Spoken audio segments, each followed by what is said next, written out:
Hello everyone, welcome to momo Paints life. আজকে আমি একটা কফি জার রিইউজ করে একটা কিউট পেন্টিং করছি। এটা আমার বিগিনার ফ্রেন্ডলি প্রজেক্ট, সো তোমরাও ট্রাই করতে পারো।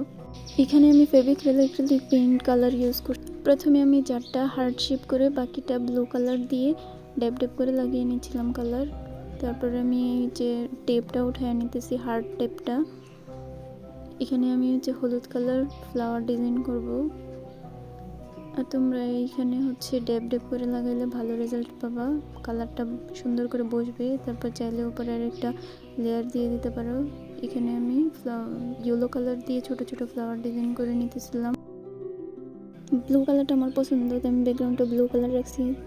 এই হচ্ছে আমার ফাইনাল লুক। উপরে আমি যে অরেঞ্জ কালার দিয়ে দিয়ে দিয়েছিলাম। এখানে আমি একটা লাইট ভিতরে দিয়ে দেখতেছি, আমার এত ভালো লাইট নেই, এটাই ছিল ঘরে। কেমন লাগতেছে দেখতেছিলাম। থ্যাংক ইউ ফর ওয়াচিং ভিডিওটা ভালো লাগলে শেয়ার এন্ড কমেন্ট করতে ভুলবে না, সাথে সাবস্ক্রাইব করে দিবা। দেখা হচ্ছে নেক্সট কোনো ভিডিওতে। Bye bye.